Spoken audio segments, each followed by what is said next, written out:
Work was hard on Friday. One of the machines in the factory broke down. I spent most of the day working with the engineering team to diagnose a number of hardware and software problems that exhausted the entire team. My business for the past dozen years has been a printing company I started in the northern part of Sydney, Australia. On this particular Friday evening, I pulled into the garage and parked, leaning back in my seat for a minute. I was tired and just wanted the day to be over. Being the owner of a print shop that printed commercial and one-off products was always tiring. At home, I was annoyed that my wife Louise, who had lived with me for over 15 years, had not been very affectionate with me lately. I'm a very touchy-feely guy. Little kisses or hand touches and good lovemaking energize me. Recently, however, Louise has become withdrawn and moody. She loves quality time and loves it when I give her attention. I try to on a regular basis, but it's hard when your wife pushes you away and you have a company to run. I'd like to introduce myself. I'm Cameron Other. I'm 42 years old, and Louise and I have 2 daughters. Our oldest, Carrie, is an 18-year-old physical replica of her mother when she was younger. She is smart, determined, and knows what she wants. She is in her 3rd year of university, studying engineering, and wants to join me to design new printing presses when she graduates. Yes, I'm sure you think she's 18 and in her 3rd year of university?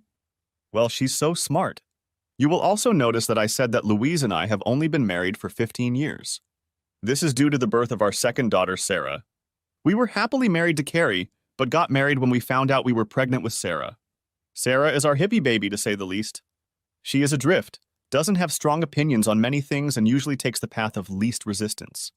She is just as smart as her sister, but prefers not to put herself into practice. In her 15 years, she is a social butterfly, spending most of her life with friends or glued to her phone chatting on Discord. Both of our girls went away for the weekend. Sarah was staying with friends, and Carrie was out with her boyfriend, Robbie. I expected them both to return home sometime on Sunday afternoon, leaving Louise and I alone. I sat there, reflecting on the past week and starting to push work out of my mind. With the girls out of the house, maybe Louise and I could work out some of our recent problems with a couple drinks and a little bit of a talk. I got out of my truck, a 2-year-old Ford Ranger, grabbed my bag and made my way to the kitchen. Louise wasn't around, so I grabbed a glass, poured myself a Kraken and Coke, my favorite drink, and turned on some mellow tunes, getting comfortable. I stared at the paint on the walls, trying to mentally let the day go. The broken machine seemed to be working again, but the lost revenue would cost us at least $10,000. And if we couldn't get it fixed properly next week, more. It was a good chunk of the paycheck for my staff in the Sydney market. Breaking away from my internal dialogue, I heard movement and the click of heels. My wife Louise walked into the room and my breath caught. Louise is about 3 months older than me. After giving birth to 2 children and reaching her 40s, she had put on a little weight, but she went to the gym regularly and ate right, so she kept her curves in all the right places. She was dressed up, ready to go out into the world. Her purse was almost empty when she set it on the table and looked at me. "You look good, my love," I said, and she smiled at me. I sighed, taking a sip of my drink. "Sorry, Lou, it's been a rough day and I just don't have the energy to go out to dinner tonight," I apologized, looking her over from head to toe. She smiled at me again, but this time there was no love in her eyes. Something switched inside me, and I felt my day turn from unpleasant to downright shitty. "It's okay, Cam," she said in a slightly shaky tone. "I didn't plan on you coming with me." I looked at her. In all our years, we very rarely went out separately, and even when she occasionally went out with her girlfriends, she never dressed like it was a date. "You weren't?" questioningly, I said. I took a big sip of my drink. "Then why are you dressed like we're going on an unusual date?" For a moment, Louise looked unsure of herself. "Cameron." She lowered her gaze to herself and stopped. "Are you breaking up with me?" I asked. Louise was taken aback. "No, of course not, Cam." She tried to reach out her hand, but I pulled away and laughed bitterly. "Now you're going to tell me that we had nothing to do with this, that you have to do this on your own. You're going to tell me that you deserve this after raising 2 kids and dedicating yourself to our family." I raised an eyebrow, looking at my rapidly deflating wife. I looked at her huge bag on the table. "Judging by your bag, you weren't planning on coming home tonight. It's nice to see that after all these years you're leaving our marriage so easily, not caring one bit what it does to us." I threw those words at her, my voice taking on an accusing, argumentative tone. "Cam," she stopped and looked at me. I didn't interrupt her this time. She sighed and said quietly, "We both work so hard and I know you do it for us. But I'm only going to be seeing Roger for a while." Roger Fellworth, the general counsel at your job? Roger Fellworth, who is married and has 3 children under the age of 10, Is that Roger Fellworth? I asked. For a while, my wife answered nothing, but the panic in her eyes told her that I knew exactly who her lover was. This took her by surprise. She sighed again. Yes, Cam, that Roger. He's been so good to me these past few months. Since you haven't been here, he— Bullshit! Exploded I. What? Said Louise, surprised at my sudden outburst. You heard me, Louise, I said. Bullshit! You're rationalizing your way into an affair. Sure, we work hard, but saying I wasn't here is bullshit, and you know it. You're the one who's distancing yourself. I've been trying to spend time with you for months now, but you've been keeping me away. At least now I know why. You just can't F***K with me. I stood up abruptly, my chair scraping across the floor. Cameron, I'm not bitching at you, she stuttered. Tonight, I mean this weekend, we were supposed to have our first time, she said, embarrassed. Right. So you'll be an even bigger slut if you cheat on me for not just one night, but the whole weekend. I glared at her and then turned and went into the kitchen for another drink. I was tired to the extreme after work, but I needed another Kraken. I was pouring a double when Louise stood in the kitchen doorway. She was angry and, for the first time, unashamed of her feelings. Cameron Other, I am not a whore and never have been. But unlike you and your first love, Rose, I have never been with another man in my entire life. Roger tells me that I'm not cheating on you because I'm telling you what's going on. It's only cheating if I'm hiding it. That's low, Lou. Dragging Rose into this is a low blow and you know it. I almost growled at her. But at least she had the decency to look away. And you are deeply mistaken, dear wife. It's cheating if I don't accept it, and I don't accept you taking another man to bed. I assume your new man is having the same conversation with his wife? She stammered again. I don't know. Now she was looking at her shoes. I snorted, chugged a double Kraken Coke, and turned to look at Louise. Her face was a beautiful mask of emotion. He's probably lying about not being home and being impossible to contact. I changed tact. Has he kissed you yet? What? Asked Louise. It's a simple question. Has Roger Fellworth kissed you yet? I emphasized the question. She blushed. Yes. Well, that says it all, doesn't it? I tried to contain my anger. My wife has stopped paying attention to me, rejecting my attempts to get close to her, while having more and more physical relations with another man. So I guess that's it. We're done, I said, walked out onto the back terrace and slammed the back door so hard that the house shook. I sat down in a chair by our table on the back veranda, hyped up. A hard day's work, I wanted to come home to be with my wife, and now she was telling me she was betraying me. It must have been about 5 minutes before Louise appeared in the doorway. Louise came out, trying a softer approach. Cam, I love you, but I need to do this. I've just felt so stuck for the last year. Roger's been very understanding about it. So it won't be long, you'll see. I continued to stare out into the yard without looking at her. No, Louise, you don't understand. It would have helped you if you had turned to me. I was supposed to be your best friend, your partner. But you gave yourself to another man and robbed me of the opportunity to be there for you. And now I don't know if I'll ever be able to be near you again. She didn't move. Cameron, she said softly, firmly, but with a note of trepidation. You can't leave. Roger tells me that if you do, I'll take everything from you. I can take half your business, I'll get the house, the kids, and then it'll be easy for me to turn them against you. Her voice got stronger and she walked forward, putting her hand on my shoulder. I turned and looked at her in disgust, jerking my shoulder away from her touch. Would you do that to someone you just professed your love for? You cheated on me, threatened me, and then believed you could get away with it? I growled. I wouldn't have wanted that, my wife answered me. But Roger told me that in a court of law, I'll always end up winning. You don't have much choice. I'm sure I'll work it out and get back to you. You'll be fine, you're stronger than me. For the second time that night, I stood up abruptly. But this time with hatred in my eyes, I looked at the woman I somehow still loved at that moment. But the hatred and anger I was feeling took over. You selfish, unfaithful bitch, I hissed. She took a step back. You dare to profess your love for me, thinking that I have any intention of staying married to you from now on. And you tell me I have no choice. Well, screw you, Louise. You've shown me that I have no idea who you are. You're not the woman I married. It's like something alien has taken you over. The woman I loved would never say she would destroy me by using my children against me. So who the hell are you? Cam, she stuttered. I let the anger pass as suddenly as it had appeared, choosing the rational path for a moment to see if I could reason with her. Louise, if you love me the way you say you do, then stop all of this right now. I don't know if we can save our marriage with what you just told me. You were intimate with another man. If you call it off now and we go to counseling, I promise you that I will try to understand what you've been through. I'll try to forgive you for your betrayal." "My betrayal?" she whispered. I nodded. "Counseling?" she whispered again. "Yes, Louise, counseling. You may not see it now, but our marriage is in its death throes from what you've just laid out. So call it off and let's get counseling right away. I'll call Rose now and we can get her here tonight to help." Louise had already thrown Rose at me. She was right. Rose was my first love. But it wasn't meant to be, as we ended up in different places and falling in love with different people. But Rose and her husband Toby were very close friends to both of us. Until tonight, I never thought Louise could have used Rose and my story against me in an argument.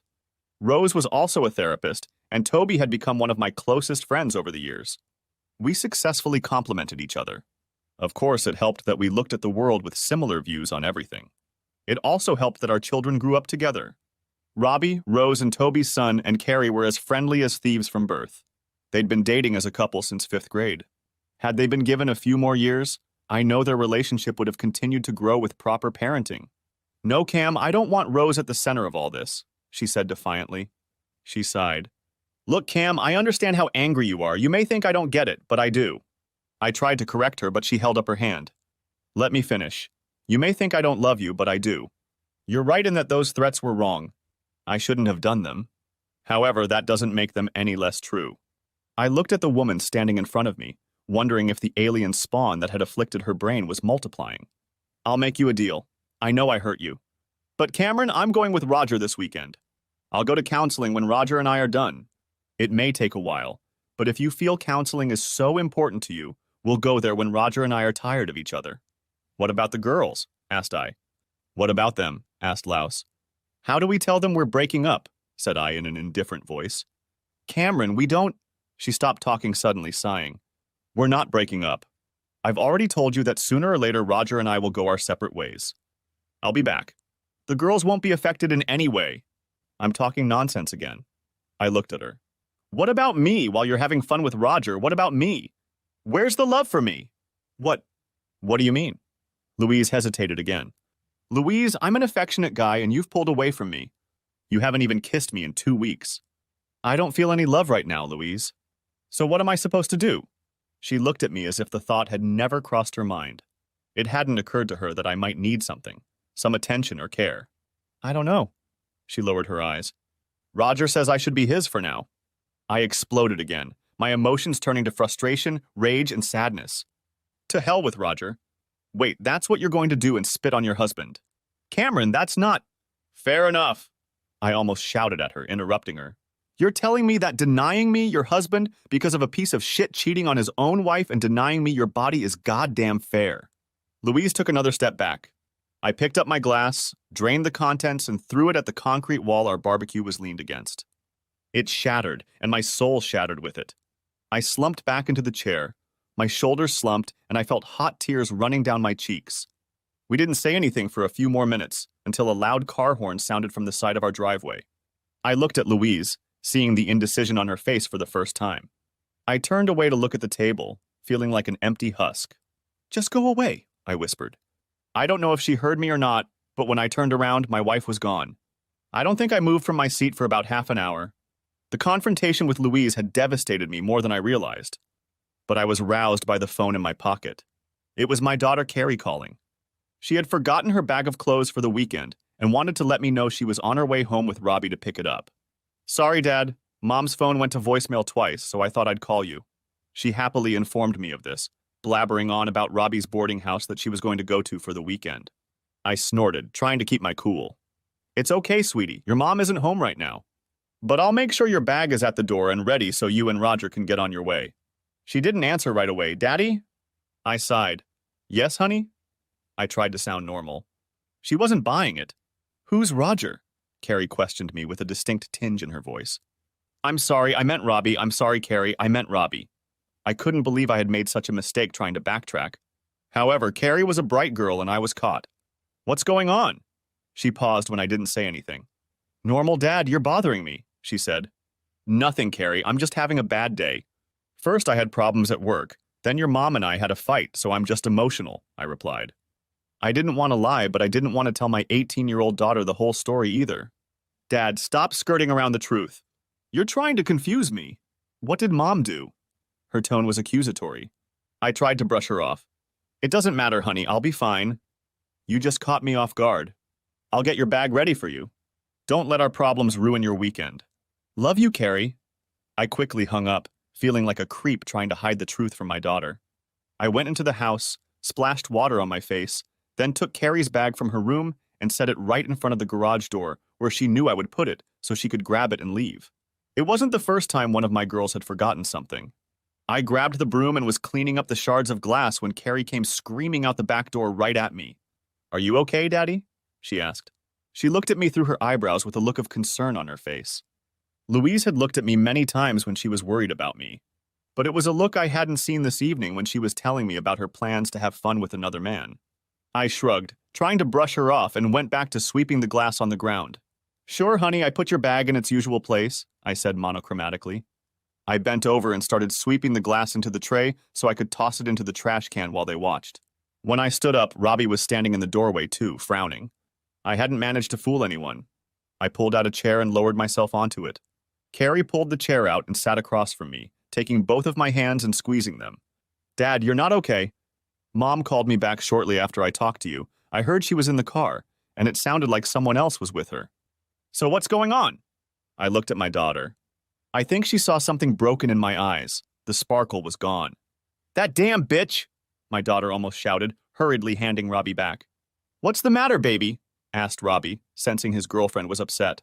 He looked at me. I still didn't say anything. I felt old, depressed. My mother is cheating on my father. She said it offhandedly. No. Really? Both Carrie and Robbie looked at me. I nodded my head slowly. She gave me an ultimatum and then left with her lover some time before you called me, I admitted sullenly. They sat with me for the rest of the evening. Then at some point, Rose and Toby showed up. Robbie showed up with Thai takeout food, a fresh bottle of Kraken, and wine. I slowly told all four of us about Louise's betrayal, her ultimatum, and everyone was shocked. Dad? Carrie asked. Doesn't Mom remember the prenup you both made? When Louise and I got married, I was starting my printing business. My parents gave me a six-figure sum to help with the initial capital. Their lawyers drew up a prenuptial agreement, which had several clauses in it. Specifically, if one of the spouses cheated, he or she would get only the clothes. 15% of the marital property, and the house, cars, and children would be left to the offended party. The business always remained out of Louise's sight in any separation or divorce. I shook my head. I don't think your mom didn't think at all, honey. Remember, she told me it wasn't cheating if she told me about it. Carrie snorted. Daddy, cheating can't be excused whether she told you or not. It sounds like she's been cheating on you emotionally for months now. Sarah and I have noticed for weeks that something was wrong between you two. We just couldn't figure out what it was. I nodded, and then it hit me. Oh my God, Sarah, I need to talk to her. I need to let her know that everything is going to be okay. Carrie grabbed my hands again. Dad, please don't lie, it's not going to be okay. Mom killed something in you today, and I don't know if I can forgive her. She's still your mom, I replied. There was more whining in my tone than anything else. Mother or not, there's no reason for her to do what she did to you. She said it sharply, and then squeezed my hand again, softening. Sarah and I are going to be fine. I'll talk to her in the morning. She realized something was wrong too. We ate, and I found myself eating 3 servings of delicious Thai food despite my mood. However, after eating and talking to Carrie, Robbie, Rose, and Toby, I admittedly felt a lot better. Everyone, do you mind if I talk to Cameron for a bit? Asked Rose a little later in the evening, when the topics had moved away from Louise and I felt a little put off.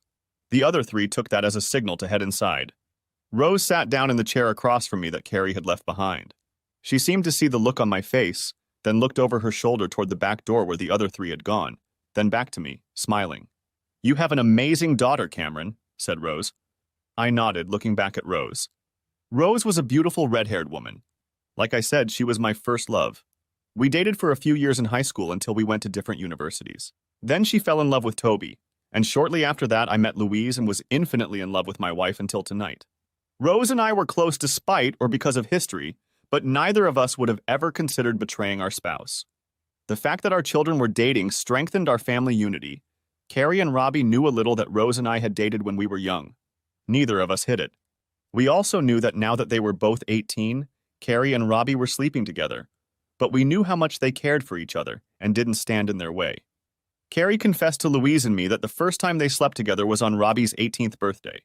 It was her birthday present to him, Rose tapped my leg with her foot, bringing me back to the present moment. How are you, Cam? Don't lie to me. I know you almost better than anyone else? I shook my head. I don't, Rose. I mean, I knew it was hard for us, but this... I gestured to the air. Then more calmly. I still love her, Rose, but I hate what she did to me, to us. I hate it, and I want to scream, I want to cry, I want to hurt her and her boyfriend, but right now I still love her. I said this with an agonizing scream. Rose nodded, now in psychiatrist mode. How can you handle it, Cam? She asked. I stared at her for a moment. Rose, cut the crap, I smirked sadly. It doesn't work on me. Besides, I've known you too long. She smiled back, bringing me out of my reverie. But what can I do in response? Well, at the very least, break up. And more likely, a divorce with all the terms of the prenuptial agreement honored. I begged her to stay. I told her we could get counseling. But what I got in return? Threats that she would take everything from me and then turn my girls against me. Rose nodded. Cam, you're right, and I think you know I can't be your counselor in this matter. I'm too close to both of you. So tomorrow we'll try to find you someone to talk to. But both Toby and I will be there for you through all of this. You know that Toby and I think everything of you? I'm sure Robbie and Toby are trying to talk your daughter out of wanting to destroy her mother right now. I don't think we've seen Carrie this pissed off since Candy Taylor asked Robbie to the junior high dance. She laughed. I laughed back quietly. You're right. Thank you, Rose. I'm sorry about that. You don't deserve to be in the middle of this. She pulled away from me. Don't worry, Cam, we're here for you. Trust me. If you were the one who dumped Louise, we'd be doing the same for her and talking about your destruction. I leaned back in my chair. Rose, I would never... Rose smiled at me. Relax, Cam. I know you wouldn't. That's why I wasn't shy about talking about it. You and Toby are two of the most loyal people I've ever met, and if you looked alike, I'd think you were brothers. Toby was relatively short, just over 5 feet tall, but he was stocky, muscular, with blonde hair and blue eyes. I have a mop of brown hair. Because of my job, I'm tall and trim, but not in Toby's league. I think that's why I fell in love with him. His personality reminded me of you. She said it wistfully, sinking into memories for a moment. We both laughed. It was an old conversation that had long since ceased to be awkward, proving that today, Rose and I shared a deep friendship.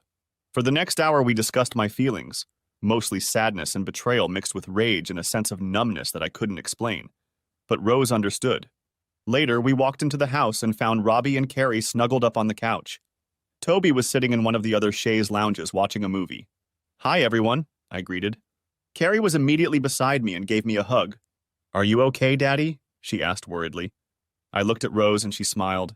No, honey, I'm not okay, but I'm so glad you're all here. It would be so much worse if you weren't, I replied. She gave me a hug. Dad, Robbie and I are going to stay here tonight.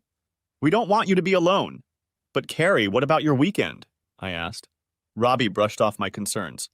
Cameron, he said, I can tell you right now that there's no place Carrie and I would rather be right now. We can do the weekend anytime. I already got the credit for the B&B while you were talking to your mom, so we can reschedule it soon. But Carrie was right. In light of what happened, I think you need us here. I didn't argue, and we parted ways that evening. Rose and Toby said goodbye, promising to bring breakfast in the morning. I said goodnight to Carrie and Robbie, then showered and read in bed for a while to take my mind off things. We'll bring you coffee in the morning, Daddy. I know I won't get a good night's sleep tonight, so I can only guess how you're going to do, she told me. I smiled sadly, thanked her, gave her another hug and kissed her forehead, then retired to my room. I took a shower, finally changed into my work clothes, went back to my bedroom and sighed. There were reminders of Louise everywhere in the room. Even on the bed were things she hadn't put away going into the weekend without me. I threw them on the floor or in the closet, intending to stuff them into boxes with the rest of her things tomorrow. I was lying in bed on my iPad reading one of the latest books in the Spellmonger series, a fantasy series I'd enjoyed following over the years, when my phone rang. For a moment I thought it was Louise, but it was Toby, letting me know they were home and thinking of me. I thanked him by putting the thumbs up emoji. He replied that they would see us tomorrow around 9 a.m. I was about to put my phone down when a sudden thought hit me. I opened the Find My Phone app and sent a ping to Louise's phone. It sent a request for a location a couple hours away in the Blue Mountains, and I sighed. I took a screenshot to prove that she was running after me, and that got me thinking about our security system. We had one of those Swan security systems that recorded audio and video with cameras placed throughout the house, leading to a hard drive in a closet. We had 8 cameras dotted around the house. The ones in the backyard were set up to email Louise and I if they detected movement. However, all of the cameras kept a constant recording until the hard drive filled up, at which point the cameras began overwriting the previous content. The disk stored up to a week's worth of content for all 8 cameras, so I logged in and reviewed the footage from the back patio camera from tonight. Sure enough, the camera had captured footage of Louise and I discussing her infidelity when I went outside. I also checked the front camera and saw a large guy get out of a brand new BMW, greet Louise with a kiss, and then they jumped in the car and drove off. I now had an ironclad confession and a video of her leaving me to sleep with Roger Fellworth, as well as a ping from her phone proving she wasn't in my location. I pulled out my laptop, logged into Swan Security, exported the videos into an email along with instructions on how to start the divorce process. While I was agonizing over the wording for the lawyer and just attaching the videos to the email, the phone rang. It was Louise. She must have still been awake with her lover, having heard the Find My Phone signal. I switched the handset to voicemail. A moment later, I received a voicemail notification. I listened to it. Cameron, Roger, and I heard my phone beep. We're telling you now, don't do anything stupid. Sooner or later we'll be done, we'll talk, and then you can do things my way. If you do otherwise than I tell you, Roger will destroy you and I will take everything from you. I heard Louise's words. Roger's giggling could be heard in the background. Yes, you little toady. Trust me, it's not forever. But if you ever blab to anyone, I will take a personal interest in taking you apart piece by piece until you lose everything.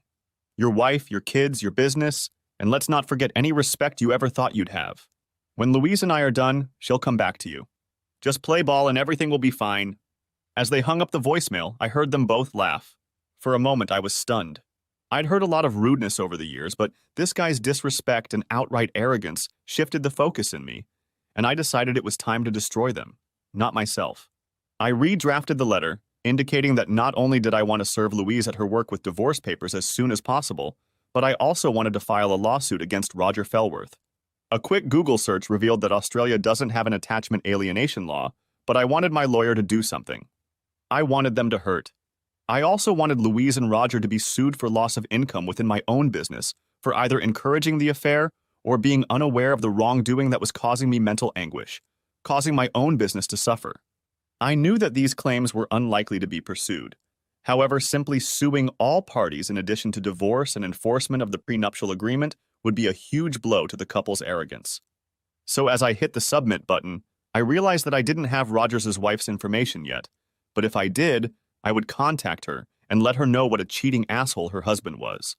I'd like to say that after sending the letter, I slept soundly knowing I was taking action against the cheaters, but that would be a lie. I tossed and turned until the wee hours of the morning and even heard Carrie and Robbie get up before I closed my eyes. I listened. It sounded like Robbie was heading to his car to get the promised coffee. I put on my pants and shirt and headed for the kitchen. When I entered the room, Carrie saw me and hugged me tightly, asking if I had slept. I shook my head. Me neither, she replied. I tried, but I just couldn't. I just don't understand how Mom could do that to you, she complained. I mean to us, not just you. We talked about her university studies for a while longer, trying not to broach the subject until Robbie returned with 3 very welcome large cups of coffee. I sipped the glorious drink. I've always loved cappuccinos. The chocolate on top only enhanced the flavor of the coffee, dancing on my taste buds. Simultaneously, Carrie and I sighed. Robbie laughed. You're both exactly the same. He turned serious.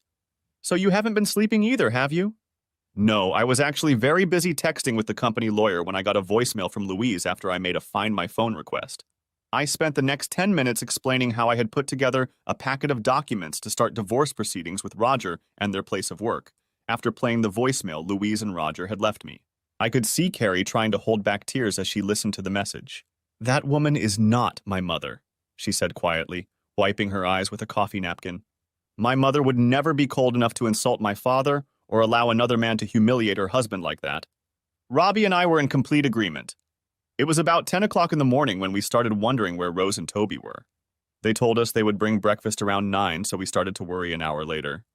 Robbie tried calling first his mom, then his dad. When he couldn't get through, I tried that too.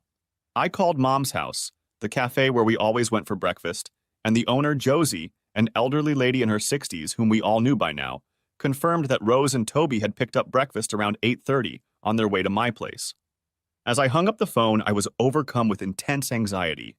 I was packing my keys to go looking for them when Robbie's phone rang. He picked it up, and within a minute, he was lying on the floor with a pale face. I took the phone from him.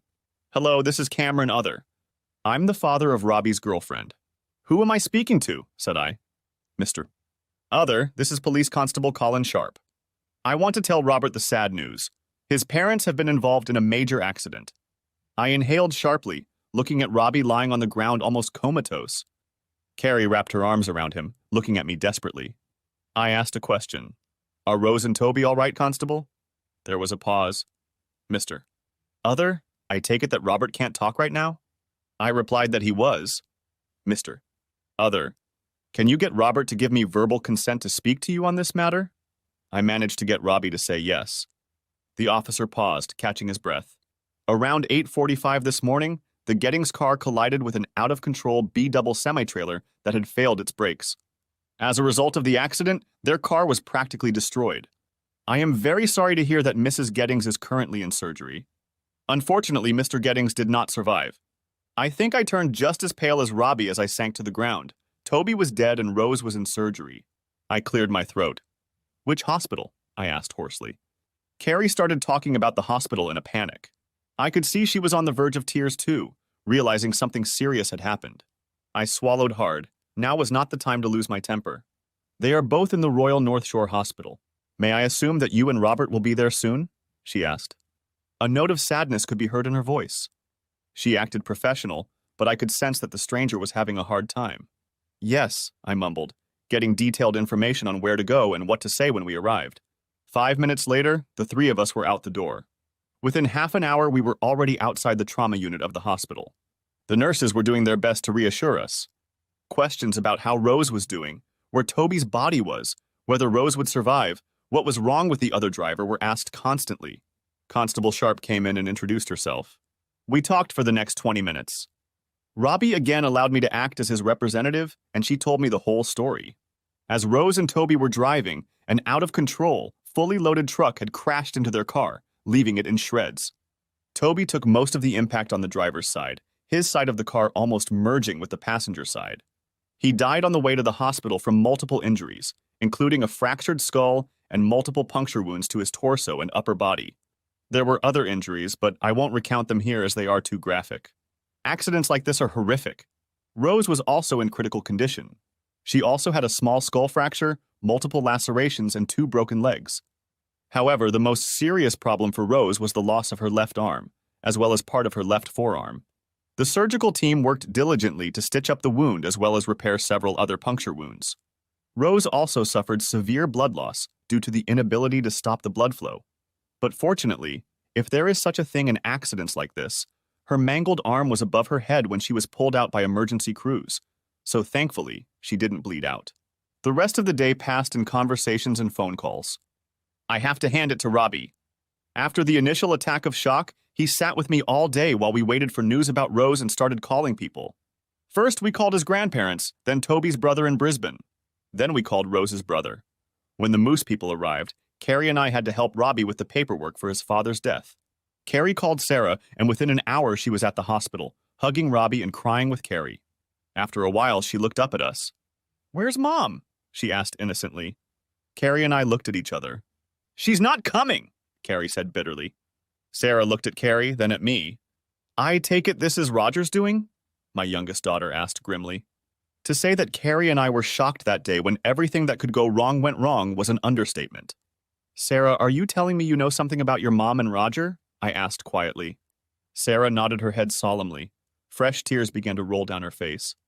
"A couple weeks ago, I saw Mom bring in some new underwear, and I asked her if she bought it for you, Dad." I watched her shoulder slump. I had to pester her for a few days, but at one point when she didn't tell me the underwear was for you, she took offense at me and then blabbed that it was for a date with some guy named Roger, saying you didn't have a chance to see him. "Sarah, why didn't you say anything?" There was an accusatory note in Carrie's tone. "I don't know," she looked at Carrie. "We were talking about Mom and Dad living apart lately. I didn't know what to do, and I stayed as far away from home as possible once I found out what I didn't want to know. I didn't want to run into Mom," she looked at me. "Or with you, sorry, Dad." I hugged her. "It's okay, baby girl. I wish there was something I wanted you to say. I didn't know until last night, but it's okay." She started to cry. I'm so sorry, Daddy. If I had said something, maybe Aunt Rose and Uncle Toby would have. She never finished the thought. Instead, she broke down. That night, we left only to shower and change. I brought Carrie and Sarah home. We cleaned up. Then Carrie drove her car back to the hospital with Sarah and I followed them. I think it was about 4 o'clock Sunday morning when Rose was brought in from surgery. She was all bruised, in critical condition, but alive.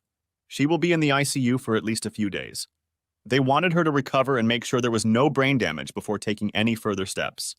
Even despite his grief, Robbie was gracious to the doctors and asked to meet the team of surgeons who labored for hours to save his mother's life.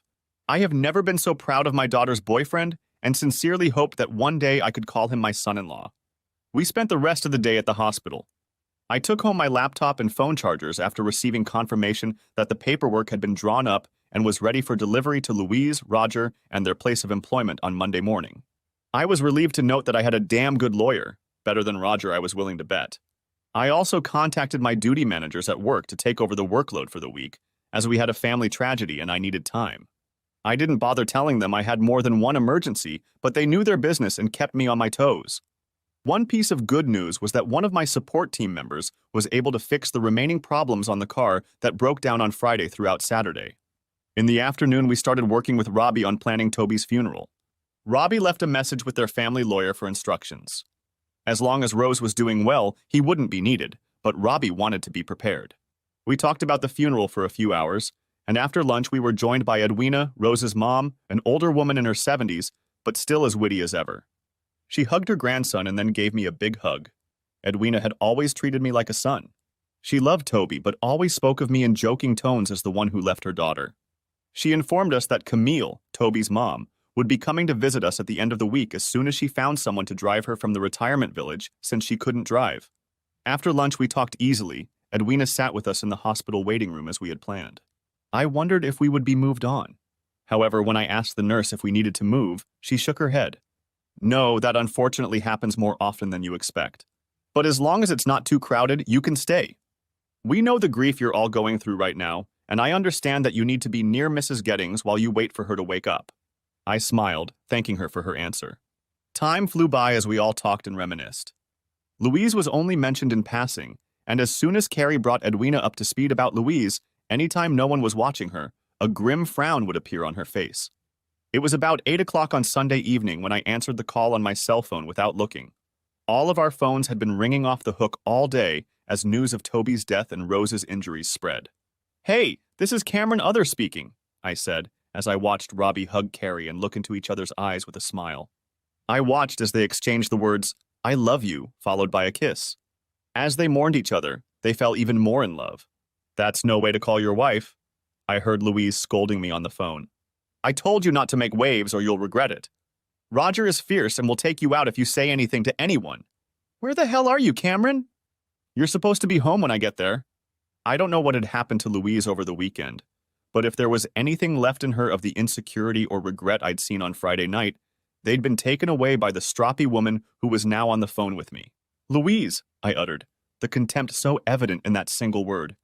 All the talking around stopped. Everyone looked at me at the same time. It's me, you great grouch.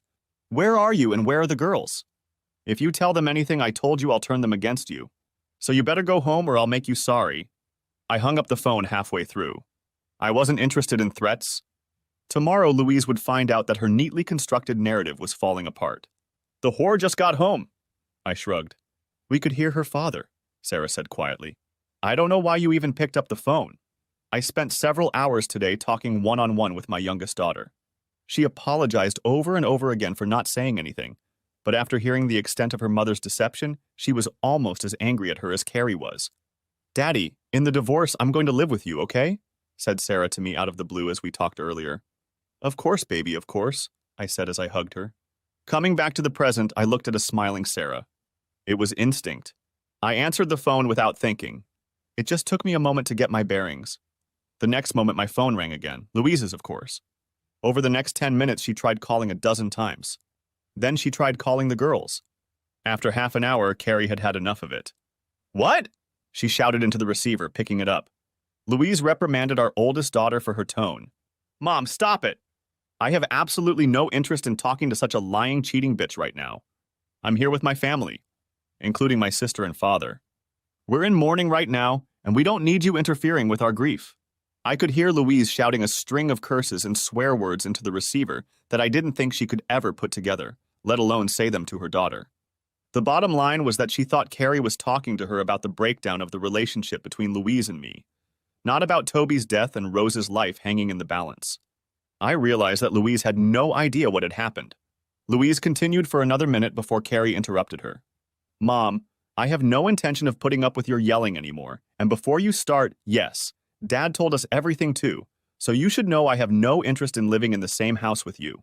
You're a whore, Mom. You had a man who loved you and children who adored you as a role model. Now you've traded your father for a mate who's likely to drop you like a hot potato, and you've lost the respect of both of your daughters. She paused. Obviously, her mother had spoken. Yes, and Sarah and I, yes, Sarah told us what she knew. My dad is good for forgiving her, and she hates you as much as Dad and I do. So pack your suitcase, Mom, because none of us want you around when we get home. She paused again, listening.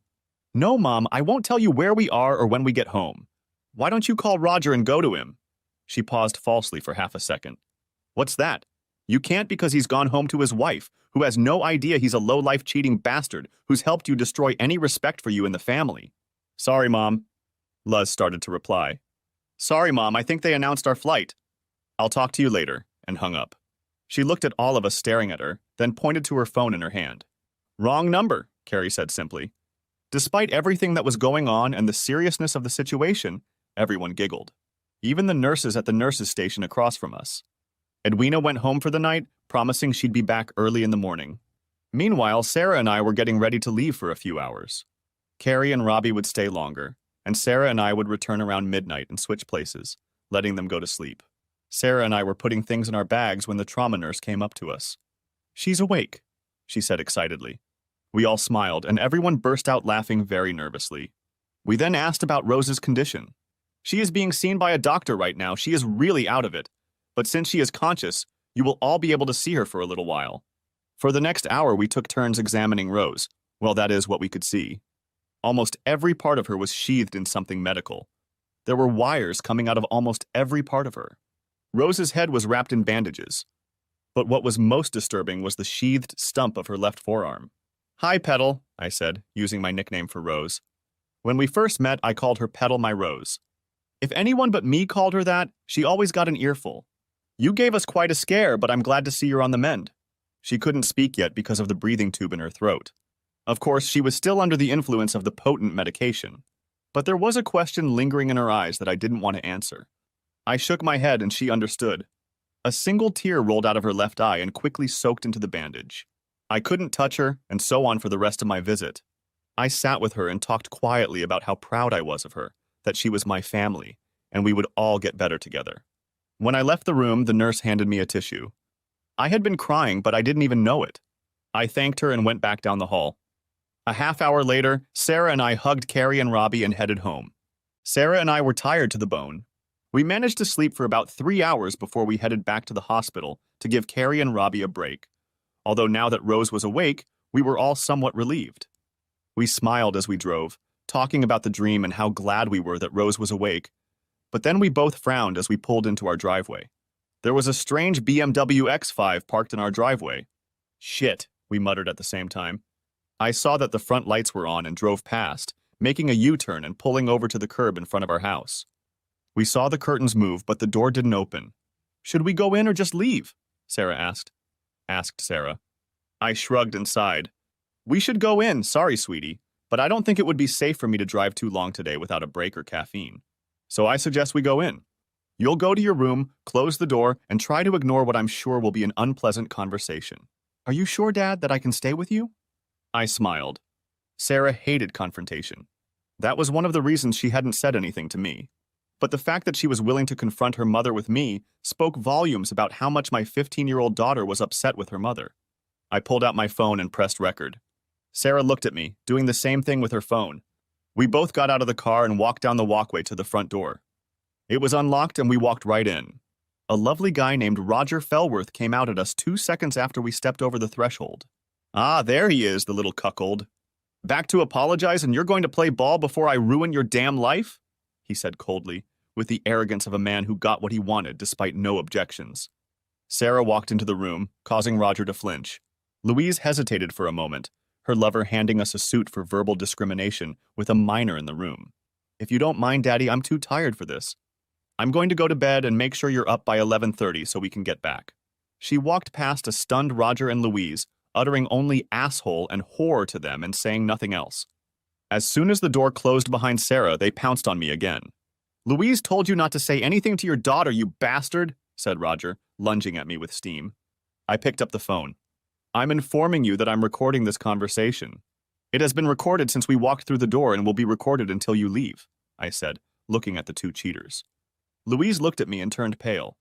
Roger turned a little pale too, looked at the phone in my hand, and then shrugged.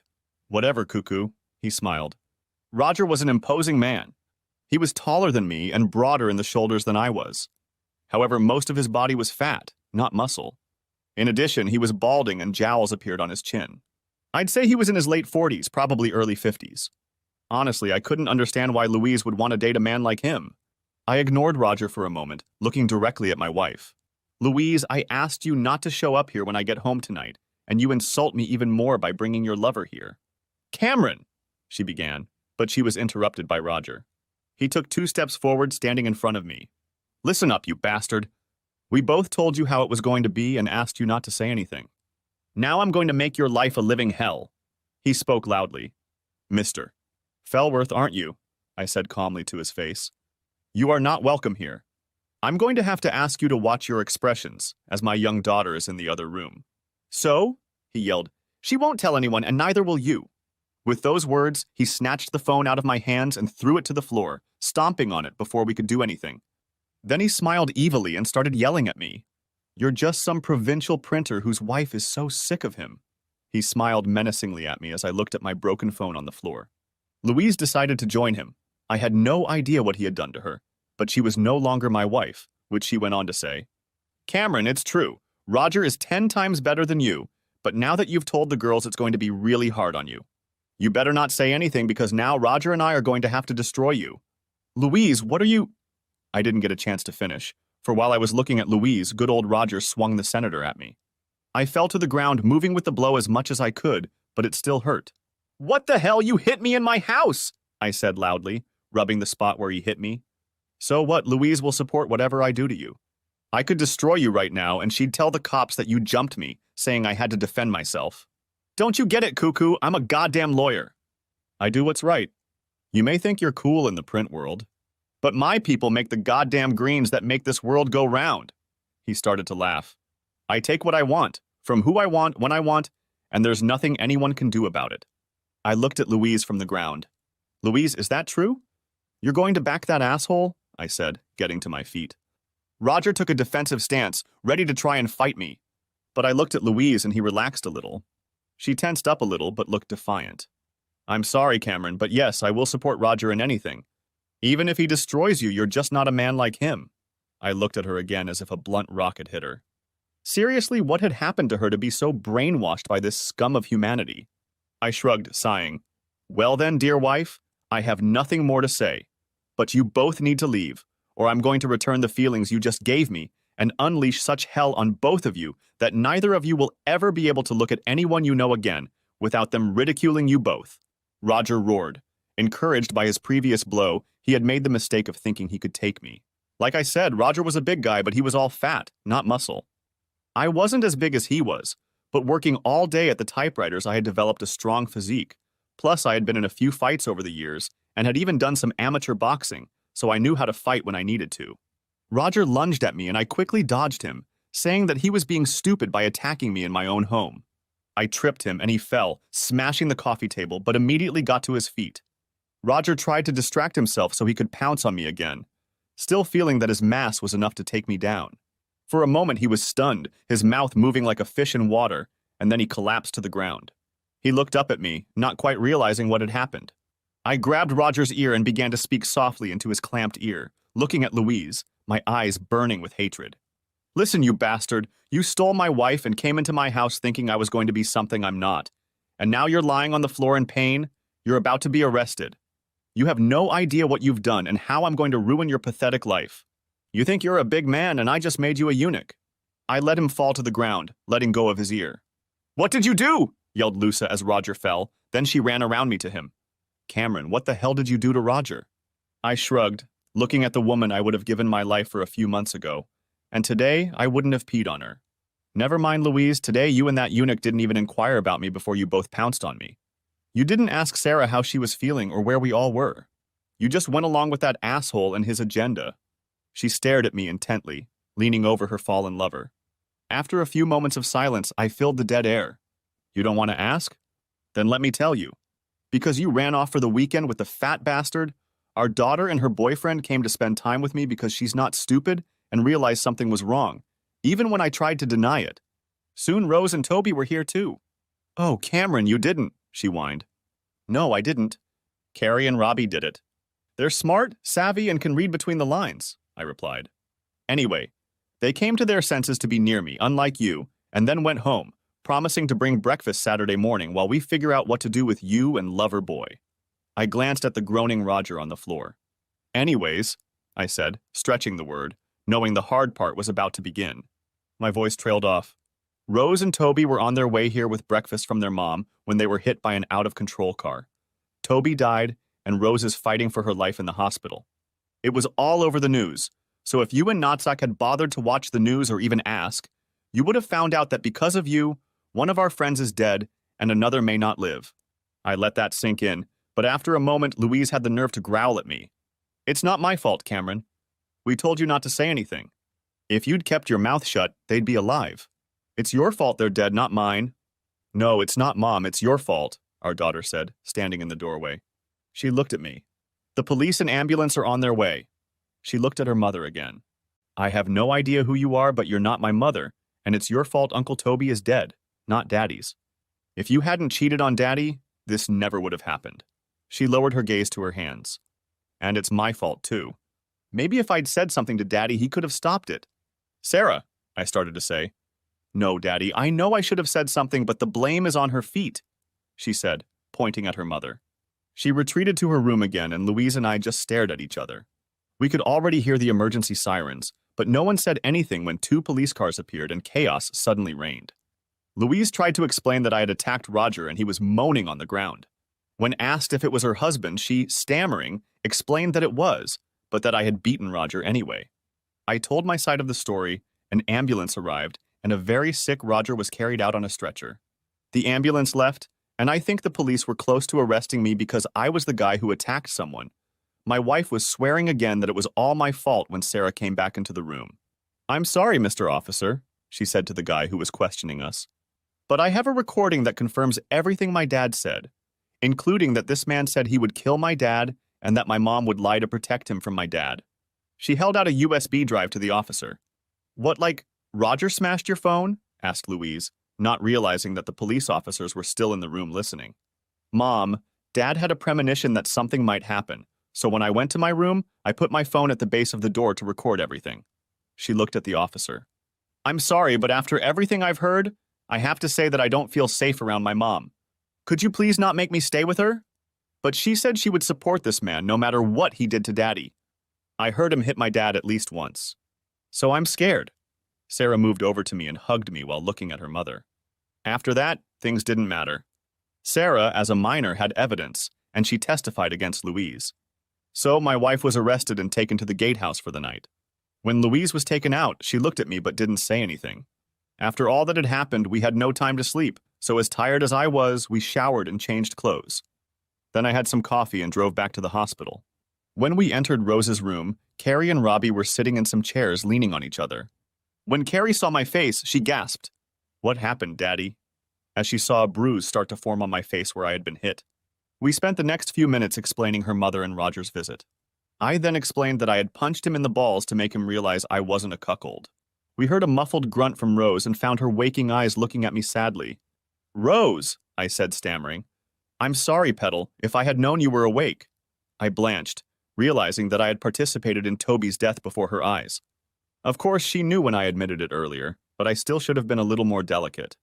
I saw that her right hand was moving slightly, like most of her body. It was covered in bandages, at least one of her fingers was broken. But she tried to lift her hand, and I was instantly by her side, trying to grab it without hurting her further. "Are you okay, Rose? Can I get you anything? Do you need a nurse?" I asked, and then added, "Blink once to answer yes and twice to answer no." She blinked twice, then 3 times, slowly. But twisting her unbending fingers on my arm, I didn't move for the rest of the night. The next few weeks passed very quickly. Louise's parents released her from jail on bail the next day, and then started calling me all kinds of names until Carrie brought them out into the open. When Louise went to work a few days later, she was just in time to receive the divorce papers from the bailiff, and then see the same bailiff handing the papers to the owner of the company. As a result, Louise found herself on unpaid leave, suspended from work until the case was heard, and by the end of the day, living in her parents' spare room. She returned to the house while Carrie and Robbie rested, and they watched her like hawks as she packed up her things and then proceeded to her parents' car in shame. Carrie hugged her grandparents, but made it clear that her mother would never be in the house again. In Carrie's opinion, after the fight with Roger and I, not only did she think her mother was a shameless slut, but she had blood on her hands from the accident. It took most of the first week before they decided to take Rose's breathing tube out, even though she was conscious. But when they did, her first hoarse words were directed to me. "Cameron, are you okay?" I recoiled. "Rose, how can you ask that?" She smiled sadly. "I'm fine, sweetheart. I knew about Toby before you told me. I had high hopes, but in the moments after the accident we were stunned but came to our senses. We professed our love for each other, but somehow he knew he wouldn't make it, and I did." Now she was crying. "After I woke up the first time, I was so out of it, but I remember your eyes confirming that he was gone." I sat down on the chair next to the bed and took her right hand in my hands, still damaged but intact, unlike her missing left. She whispered to me in a conspiratorial tone, even though it was just the two of us in the room at the moment. "I had a dream last night, but in the dream Toby came to me and he was beautiful. He wasn't hurt and he looked fine." She smiled. "He told me he was fine. It was his time. The accident was no one's fault, not even Louise." I looked at her and her smile faltered a little. "I know exactly, just like Toby. No one to blame. Anyway, he told me he loved me, but now it's my job to take care of you. Cameron, he really did love you like a brother, and he was so upset about what happened to you." I looked at her. "Rose, you're the one who needs to be taken care of. Seriously, haven't you noticed that you don't have an arm?" She laughed, lifting her stump slightly. "I'm completely armless now, aren't I?" I couldn't help myself. I snorted. "I guess it's my job now to help you when you need it," I replied. She groaned, then laughed good-naturedly. "I'm serious, Cam. I miss Toby a lot, but I feel peaceful in that dream, and he made me promise to take care of you." I held up my hands and she giggled. I smiled back. "Okay, you win. You can look after me." Rose looked smug. "But only after you leave here. Until then, I have to look after you." Unlike those first 2 weeks, the next few months passed slowly. If I wasn't at work, I was in the hospital with Rose. If I wasn't at the hospital, I was packing up at home. The girls and I decided we would sell the house and move.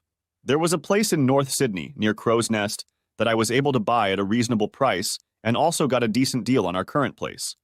The new house was smaller, but was close to transportation and the medical center.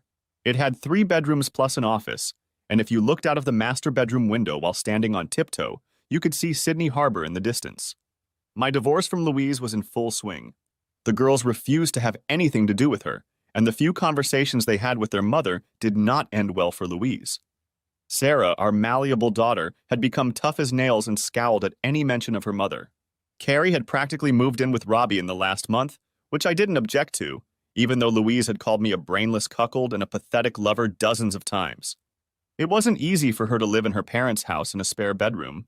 They called me a couple of times to see if I could reconcile, but after I showed them the audio of that night with Roger and Louise from Sarah's phone, they apologized and stopped trying to work out our problems. If Louise's life was spiraling downward, Roger's life dropped like a stone to the bottom of a pond. He had to have one of his testicles removed, and although he named me in a lawsuit and the police told him he could sue me, it would end badly for him because he was at fault.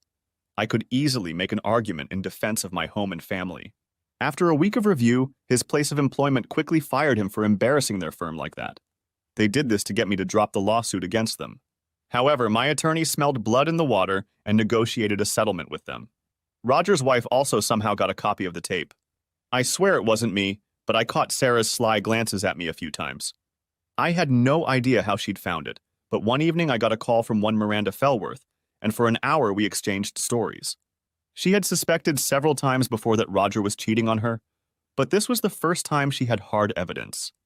It turned out that most of the Fellworths' money had gone into a trust from Miranda's grandparents. Thanks to that trust, Roger had graduated from law school years ago, and since he wasn't in the family trust, Miranda said he wouldn't get anything. They also had children, one of whom dreamed of becoming a lawyer, but Miranda suspected that wouldn't happen when he found out about his father's adventures. Roger was now living in a cheap hotel where he slept on a credit card that was nearing its expiration date. He had been unable to find a new job, and I sincerely hoped that would continue to be the case. Rose was getting a little better every day, and a month after the accident, she was able to leave the hospital with a nurse for a few hours so we could all officially say goodbye to Toby. It was strange. We were all sad. But Rose, more than anyone else, smiled a lot, laughed with people at the stories they told, and when she cried, she always ended up making the other person feel better. As for injuries, Rose's legs were still in a cast. She was still wrapped in several bandages, including her head, and her left forearm was tightly bandaged. Above her left eyebrow, on her forehead, across the bridge of her nose and right cheek stretched a scar that was still red. The doctors said it could be corrected with plastic surgery in the future if it didn't heal and disappear as they suggested. At the funeral, I made sure I was the one pushing Rose's wheelchair while she greeted people. Her caregiver smiled at me, never moving more than a couple steps away, but she would defer to me to help Rose. A month after the funeral, I was sitting in Rose's hospital room doing bills and paperwork when I felt her eyes on me. Putting aside the bill I was working on, I felt the hair on the back of my neck stand up. "What's the matter, Petal?" "Do you need something?" I asked, turning to face her. When I turned and looked at her, I was surprised. Rose was looking at me, tears streaming down her face. "Cameron, she tried to say. Instantly, I was at her side, wrapping my arms around her. I held her while she cried and looked at the monitors. Aside from a slightly elevated heartbeat, she was fine. It was emotional. The psychiatrist at the hospital said it could happen. From the moment she woke up, she was worried about others, not herself. "Shh, Rose, it's going to be okay. I'm here. I've got you. You'll never have to walk alone, you know that?" I said, comforting her. She cried even more and nodded, holding on to me with her good arm, now free of bandages. "I know, Cameron. I just miss him, you know?" She looked at me pleadingly. "I miss him, Rose. Believe me, I miss him. Toby was my best friend. I miss him. When Louise did what she did, if it wasn't for you and Toby..." She hugged me tighter. "Will it get better?" she asked in a moment of pain and weakness. "I don't know," I answered quietly. "I want to believe it will. Toby's gone, but you're still here, and we have kids. That has to mean something." She was silent for a moment. Then I felt her relax. "Thank you, Cam. I don't know if I could have made it through without you. You get wiser in your old age, you know that." She giggled softly and nervously. I stroked her hair, running my hands through her thick, curly mane of red hair, and then leaned over and kissed the top of her head. "You're welcome, Rose. Without Toby and Louise in my life, I've found that I need a best friend." "Are you interested in this job?" I asked. Still clasping me to her, Rose did what I least expected. She reached up and kissed me. I kissed her back, feeling my heart race with something I never thought I'd feel for Rose again. Romantic love.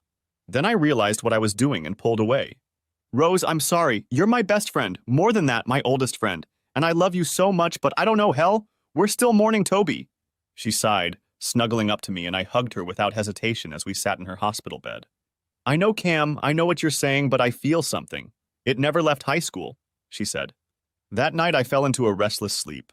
I must have tossed and turned for hours until I finally slipped into what I immediately somehow realized was a dream. It was a dream of a bar I had never seen before. It was a large bar, and it seemed to me that if I tried to walk it from end to end, I would be walking for a very long time. There were tables everywhere, lots of people sitting around drinking, playing darts or pool. The problem was that everyone was out of focus. I knew they were there. I even said hello to a few people I walked past. I even got a greeting from the fuzzy outlines of people. I realized they were smiling at me, but no matter how I looked, they were still out of focus. It was a pleasant dream.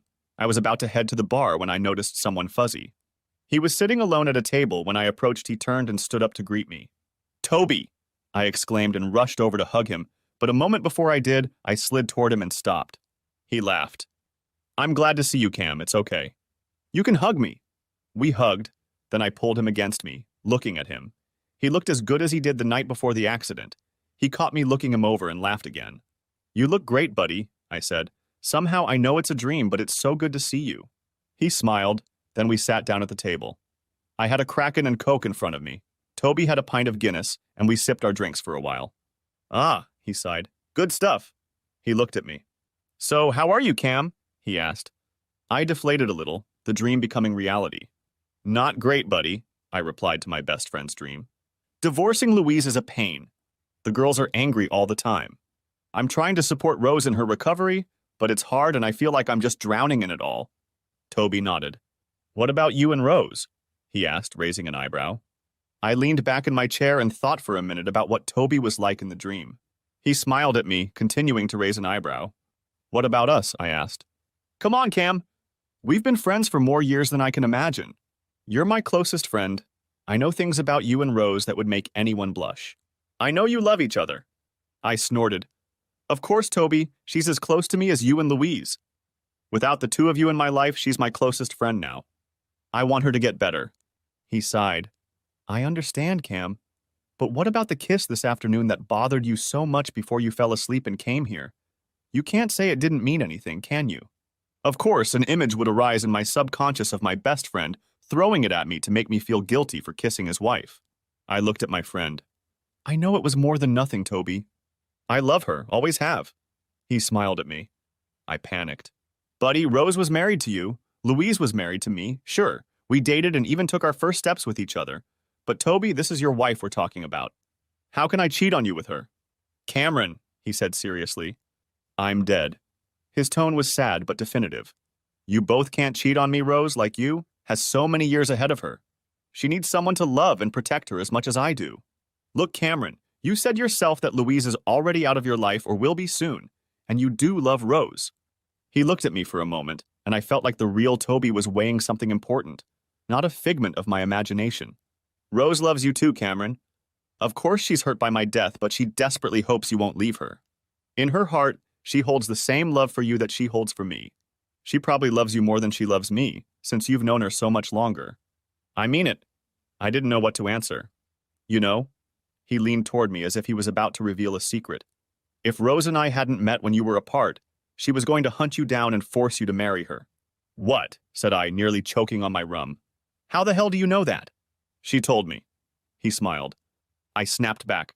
How could she tell you? You're just my best friend's dream that for some reason my dormant mind uses to help me figure things out. Rose never said anything to me about it, so how could you know? Toby laughed. Cam, look around you at the walls at this pub. This isn't just a dream, and I'm not just a figment of your tortured mind, he said. Bullshit, I replied. Cam, it's true. I'll prove it to you, he told me. How? Replied I skeptically. He held up 3 fingers. 3 ways, he said with a note of humor in his voice. The first, he raised his index finger. When you get to the hospital tomorrow, ask Rose what my last words to her were. I snorted. I already know that. You were in the car and you told each other you loved each other. Toby smiled, shaking his head. Well, that's partly true, but after that, when we both realized I wasn't going to make it, I became calm. Somehow I knew Rose would see me the next day, and my last words were, love Cameron all your days. I started to reply, but Toby raised his hand, extending 2 fingers this time. Secondly, Louise is going to show up at the hospital tomorrow. It's not going to be pretty. Toby, this is not the way. Third, he said, interrupting me, this time raising 3 fingers.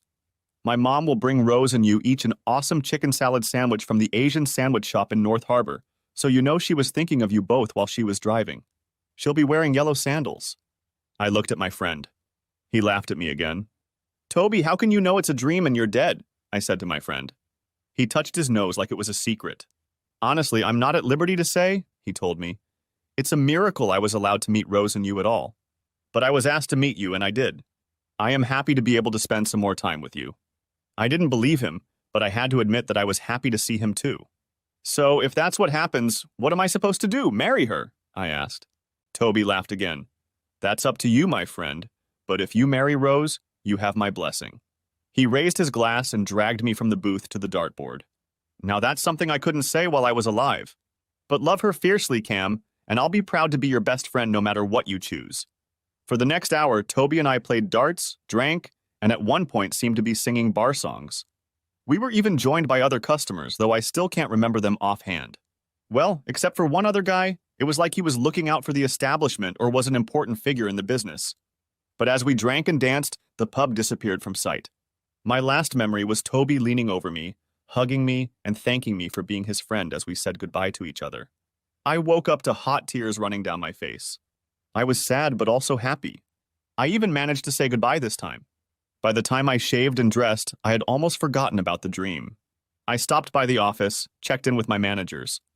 Everyone knew I was spending a lot of time working on Rose's hospital room, as well as preparing to move in the next few weeks.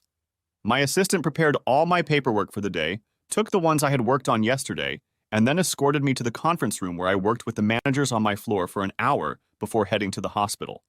It was around lunchtime when I arrived, and Rose smiled as I entered the room. The doctors reported that although she still had a long way to go, she would be able to go home in a few weeks. She had been complaining for days that she was tired of her hospital bed, and although she had managed to get a bed with a window, she wanted to get out of the four walls. I was happy for her. The fact that she was settling in at home would help her a lot. We were talking about her sleeping in her own bed when Toby's mom, Camille, walked in. I didn't know Camille as well as Rose's mom, Edwina, but we were casual friends and she smiled as she entered the room. "Rose," she said in a warm, friendly tone, "you look so much better today, and Cameron is so dressed up and handsome. You're so good to take such good care of Rose. I know Toby would be proud of you," she said, leaning over to kiss Rose. At that moment, I noticed the yellow sandals on her feet and froze. Rose noticed the blood rushing from my face. "Cam, what's wrong?" Both Rose and her mother-in-law looked in the direction from where I was looking at Camille's feet. "Is something wrong with my shoes, Cam?" asked Camille, frowning. "I bought them yesterday on special order." "No, I'm sorry, Camille," I replied. "Sorry, it was a dream last night. Your shoes just reminded me, that's all," I said, trying to brush the thought away. Rose looked at me for another minute while Camilla fussed. "Oh, before I forget, I picked up your lunches from an awesome Asian sandwich store in North Harbor. They have the most amazing chicken sandwiches," she said, excited and eager to tell me how they make them with everything they can fit in 2 hands for only $6. When Camille said the words, "chicken sandwiches," I, sitting down at the table, mumbled them along with her. "Cam, are you okay?" asked Rose, concerned. I looked at Rose, then at Camille, at the sandwiches in her hand that she was unwrapping for us, and finally at her yellow sandals. It was a dream, I told myself, just a silly dream. I tried to convince myself that it was a coincidence. I tried to justify myself by telling both ladies that I was just tired. Camille didn't know me well enough to object, but Rose threw me a look that said we'd talk about it later.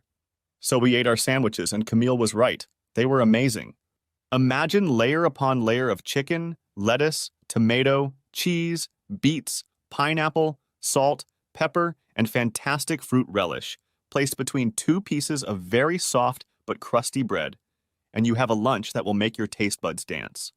After lunch, we sat and chatted about nothing, mostly about the weather and how we would get Rose home. I had already started to relax, stopped worrying, and was sinking into the afternoon lull when Louise walked into the room. Louise was dressed in jeans and a blouse. Her hair was pulled back into a bun. She didn't look bad, to be honest, maybe a little thinner than the last time I saw her, but still not bad. She had a bouquet of flowers and a wrapped gift in her hands, but she waltzed along as if it was meant to be. She walked as if the last few months had never happened. "Oh, Rose, it's so good to see you." "You look good no matter what," said Louse. She looked around the room, then noticed me, and suddenly her demeanor changed. "Cameron!" she growled. "What are you doing here?" "It's your fault Rose is here and Toby is dead. You have no right to be here. As soon as I divorce you, I'll make sure Rose is looked after, and she'll never have to see your ugly face again." I rose to my feet. Storm clouds were gathering. "Get out," said a thin voice. Everyone turned toward the bed where Rose was crying, turning away from everyone toward the window. "Rose, it's okay." "I'll get Cameron out of here," Louise said. "No, he's staying and you're leaving," she said, tears slowly streaming down her face. I took a step towards Louise. "Louise, you need to leave," I said sternly. "For once, listen to me. You have to leave." Louise jumped up from her seat. She threw the gift on the floor. A distinctive cracking sound was heard. The flowers were thrown into the wall. I took 2 steps, standing between Louise and Rose lying on the bed, with Camilla standing stunned in the background. Louise broke into a tirade. "What the hell, Cameron? What the hell did you say to her? She knows it was your fault that Toby died, doesn't she? Why on earth would she think I had anything to do with her accident or you? You're the one who needs to go. I'll look after Rose. Stay with her to make sure she's okay since she lost her husband. Then she looked at Rose's stump where her left arm used to be. And if she loses her arm, I'll be happy to take care of her. I growled. What the hell do you think you can come here after 2 months of silence and think you have any right to talk to Rose? Cam. I gestured to the bed behind me. Rose lost her husband. I lost my best friend. The kids and I have been here every day since the accident.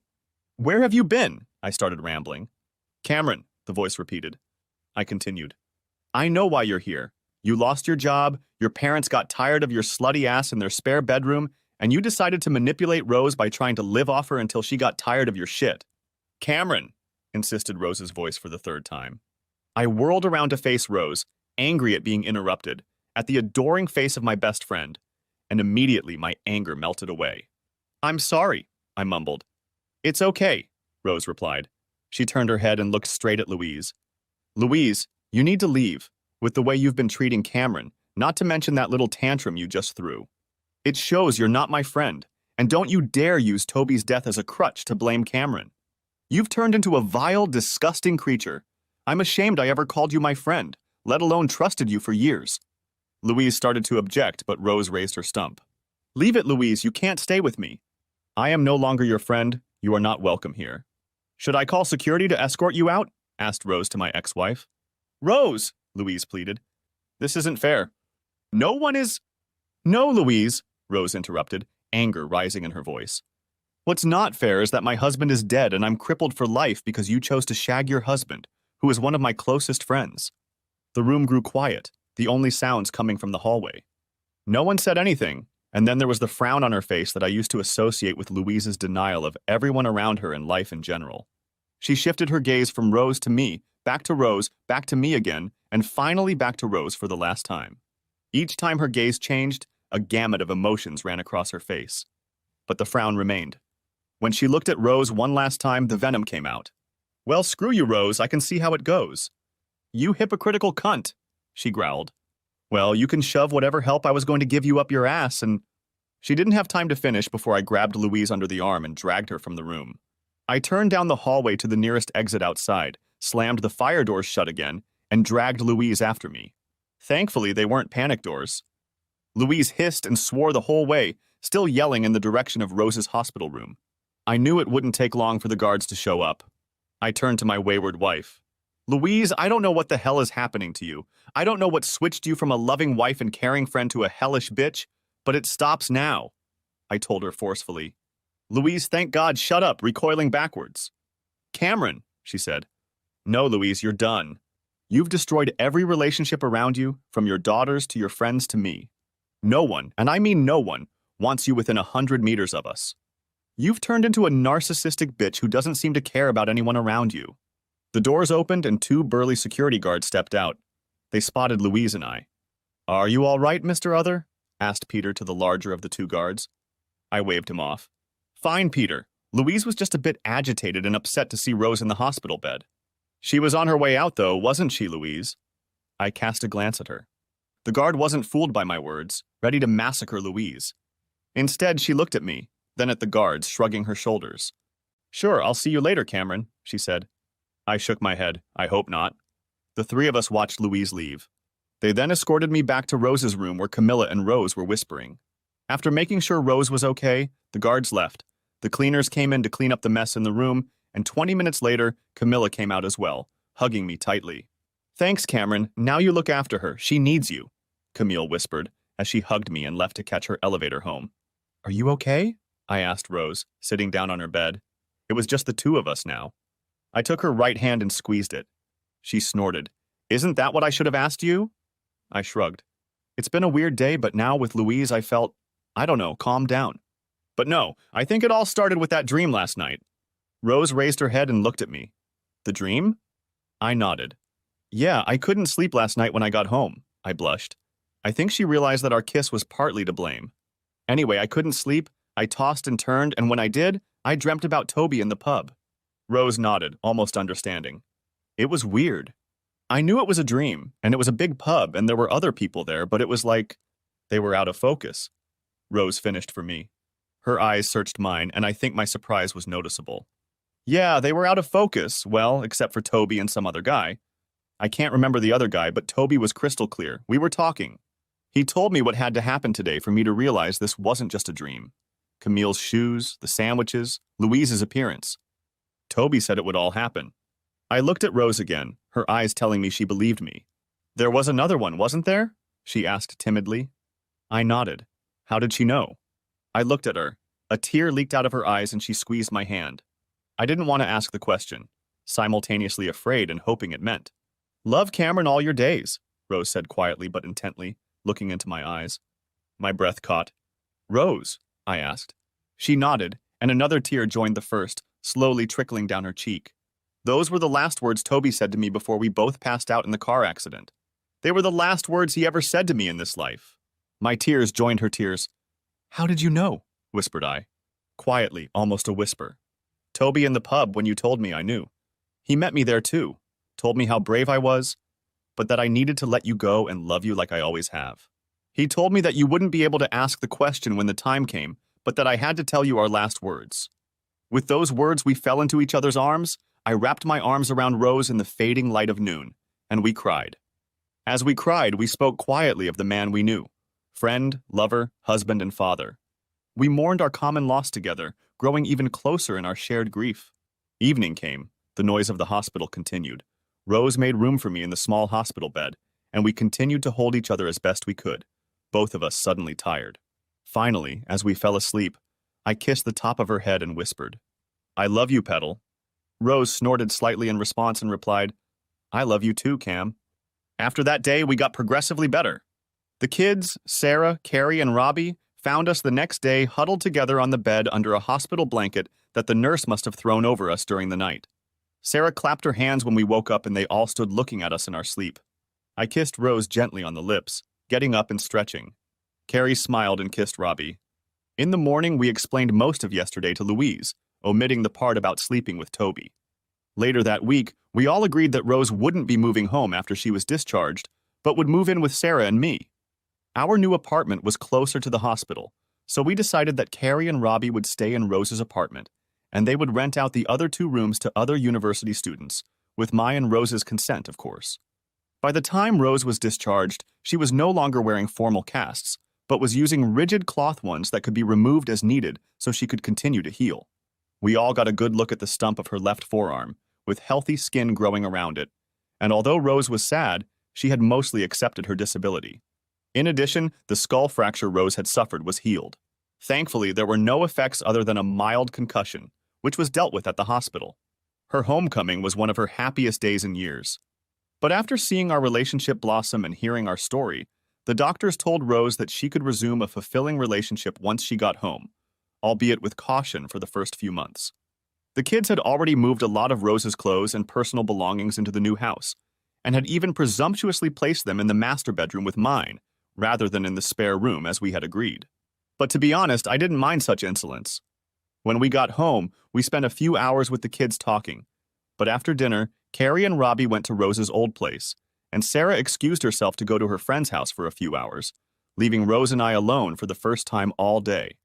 A few weeks later, Louise and I's divorce became final. Our assets were officially divided. Thanks to the prenuptial agreement, Louise got very little. She didn't touch my business, which was worth quite a lot. The sale of our original house was left to me, and although I wasn't supposed to do it, I gave her a check for $40,000, which was a little less than half of our total savings. Why did I do this when the prenuptial agreement would have required me to give her only half that amount, you ask? Well, it was for 2 reasons. Firstly, Louise had killed any relationship with us by her actions. I wanted to give her enough money so that she could leave her parents' home and start a life elsewhere. I heard that she had been offered a job in Wollongong, which meant that we wouldn't have to see her anymore. By giving her this money, I hoped it would encourage her to move. Besides, it added 0 to the amount I gave her, so I wasn't short of money. Speaking of Roger, it looked like he was in trouble. When he couldn't find a job, he started selling drugs to a dealer, and in the first week he sold them to an undercover cop, so now he's serving 2 years for dealing drugs. To me, it couldn't have happened to a nicer guy. 6 months later, Rose and I got married. She was beautiful in her wedding dress with a bouquet on her belly. She was self-conscious about the way she looked and went through a few bouts of depression. But with the kids and me always by her side, it never lasted long. Rose also changed jobs. But after getting a degree in psychology, she began counseling those who had lost limbs like herself. 2 years after we were married, the government honored her on Australia Day for her contribution to helping those with disabilities in need. In her speech, she thanked her family and friends and then called me on stage, citing me as the main reason for her success because I supported her as she got back on her feet after her accident.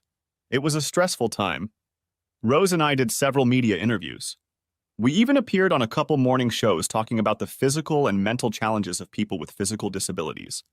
My wife was wonderful despite her handicap, never letting anyone see her worry or cry.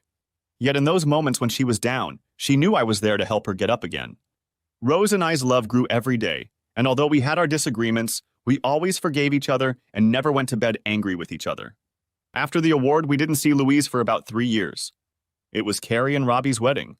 They had graduated with honors in their chosen fields, had good jobs, but wanted to start a family while they were young. Carrie didn't want to invite her mother. In 3 years, they'd spoken twice, and both times they'd been a little wordy and unfriendly. But I persuaded her to invite Louise for the simple reason that she had given birth to Carrie and should be able to celebrate the fact. In the end, Carrie agreed, but asked that Louise be seated at one of the tables with the regular guests, not the relatives. I shrugged. I didn't care where my ex-wife sat as long as it wasn't next to me and Rose. I just wanted Carrie not to look back in later years wishing her mother had at least attended her wedding. In the end, a compromise was reached. Louise ended up with her elderly parents, who happily sat a couple tables away to keep the peace with their granddaughter and her new husband.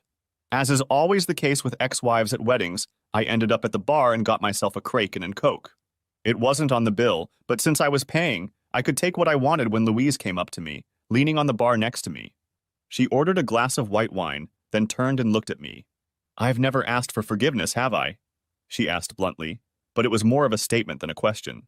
"No," I replied, turning around and looking at the crowd. Rose, Sarah, and Carrie were standing at the other end of the room laughing about something. I smiled. "But then again, I never thought you would be," I told her, finishing the sentence. Louise sighed. "You're right. I wasn't myself then. A complete and utter mess I made of myself," she said. "Uh-huh," I said, emphasizing the last syllable and taking a sip of my drink. Rose looked at me, smiled, and then frowned when she saw Louise next to me. I shook my head slightly and she nodded, realizing that it was no big deal. "I saw you both at the Australia Day Awards and have been following what you've accomplished since then," Louise said sadly. She watched my wife, her former friend, laughing with our daughters and knew she could never enjoy that kind of relationship with either of her girls again. "She hates me? They all do, don't they?" said Louise, looking at them, then at me, then into her wine glass. "Hate is a strong word, Louise." Then, upon reflection, I grinned. "No, it's actually the right word for what they think of you. But as time goes on, the fire subsides. In a dozen years, who knows, maybe the girls will call you." I felt rather than saw Louise's shoulder slump. Then she turned to me. "What about you, Cameron? Do you hate me?" my ex-wife asked. I shrugged my shoulders. "Hate, loathe, despise, take your pick." I heard the band start tuning their instruments in the background. I smiled to myself. Soon I would be able to dance with my daughter. "But you convinced Carrie to ask me out tonight." "So if you hate me so much, why?" she moaned. I turned to look at Louise, and for the first time all evening I looked at her. Compared to the one I knew before, she was kind of hollow. She had a hunted look in her eyes, and her hair didn't just look like it had grayed or been covered in failed dye. It looked like it had receded a bit from her hairline. All in all, I realized that this woman I had once loved was broken. I studied her for another minute before answering. "Louise, no mother should miss her daughter's wedding, even if she was a disgraced whore. But I didn't invite you here to make you feel better. I invited you here to make sure our daughter would marry with a clear conscience." I paused, then tipped my glass toward a couple passing by. "That's all, and if I never have to see you again, I'll consider myself a happy man." With those words, I walked away, joining my family for the wedding dance. I heard sobs. "I'm sorry." Unfortunately for her, her behavior did not elicit any sympathy. For the rest of the evening, we danced and ate, joked and laughed, and I never saw Louise again. We learned from her parents that Louise died a few years later. It was right after Sarah had just gotten engaged to the doctor. Yes, unexpected, I didn't see that coming. But at Sarah's engagement party, we found out that Louise turned out to have an ovarian cyst that became inflamed, and she passed away in a hospital bed with only her parents by her side. She didn't want anyone to tell us anything. She was very sad.